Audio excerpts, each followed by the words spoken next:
why is there such a decline in civic knowledge?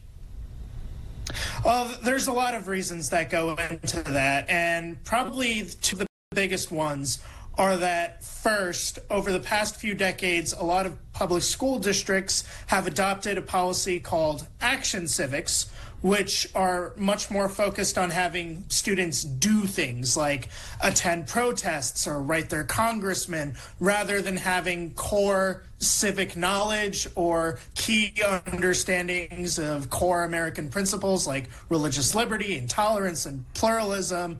And the second problem is that a lot of what we do in education nowadays is meant to prepare people for the 21st century economy or to become an effective worker bee. And education for most of American history had a moral side, a spiritual side. It was about creating good citizens rather than good workers. And while being a good worker may be part of being a good citizen, it's not the only thing that matters. That civic element is incredibly important. And just because of some of the trade-offs that we made in education, some of the decisions within the progressive movement in education, we've kind of lost that element. You actually sound reasonable. It makes all the sense. And whether we're talking about school choice or public education, that is the core of why America was on the pinnacle of success for so long and the envy of the world. And so as we talk about school choice, which is often praised as a solution to inequity and to get us back to civics and to get us back to that pinnacle, but critics argue it drains resources from public schools. How do you respond, Garion? Well, there are two responses that I would make to a lot of those common arguments. First is we spend a lot of money on public schools, a lot of money on public education. Most polling of teachers, when asked to estimate how much money their schools receive, they drastically underestimate it. It's just that a lot of it gets tied up in paying off debt and paying pensions. In the case of La Jolla ISD in South Texas, building a $20 million water park.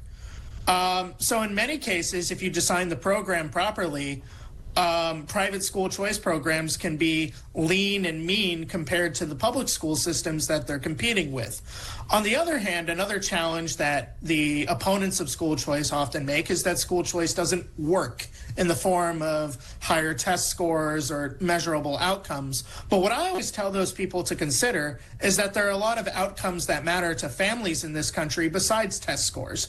Do their children become good citizens? Do they have good long-range outcomes? Are they formed in a spiritual sense? Because that's what a lot of families really care about. So there's a lot more that goes into making education work besides test scores. And if we take too narrow a definition of what a successful education policy is and is not, then we're really limiting ourselves into what we can really accomplish as a society. Why do we, you hear this argument from COVID, why do we continue to defend learning loss? Well, it's because the learning loss that we saw during the COVID-19 pandemic challenges some very pleasing narratives for many people, particularly those who are parts of the unions or otherwise on the left. And a big reason for this is that the unions really staked a lot of their political capital on the school shutdowns. They said it was important, that they were saving lives, that they had to protect themselves. And really, this is the same thing that any other unit, private sector, public sector, it doesn't really matter. Any union is going to do this kind of thing. But parents saw what their kids were doing online. They saw the lack of learning. They saw some of the objectionable curricular choices, and they weren't really unhappy about it, and rightfully so. So not only did the teachers union stake their whole reputation on a policy that failed miserably, now they have to save face in order to maintain their power and status. They cannot admit that they were wrong, so they're never going to. So talk about the real world impact, Garion, of school choice policies on students from low income or historically undeserved communities. Well, one opportunity that it gives is to allow parents who care, who maybe want to get their student out of a particular school system or a particular neighborhood, it gives them an opportunity to make educational choices that are the best fit for their child, because maybe they don't have an art program at that particular school district, or at least a successful art program, and maybe their student is really interested in art and wants to make a career out of that. With school choice programs, they can target a school, and depending on the policy, in another public school district that has that sort of artistic emphasis. Sometimes they can send their children to a performing arts or a fine arts private school.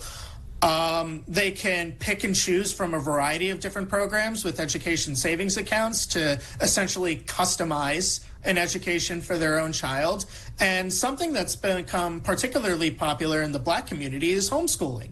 Because homeschooling is not the same thing as it was 20 or 30 years ago, is that it's not just the parent teaching their kid anymore. They have online support. They can create micro schools. They can partner with other parents in their community to challenge the existing educational system. So what these school choice programs do is offer unparalleled flexibility for a parent to essentially design an education for their child in the manner that they're most comfortable with. You know, I cannot thank you and all our guests for such a riveting, insightful conversation today on education. And I'm so thankful that you mentioned the importance of civics and the importance of moral learning, because you've got to also build character as well as educators, so they preserve what our founding fathers, even though they were flawed and imperfect, what they left to us. Thank you so much for joining us, and we look forward to having you back.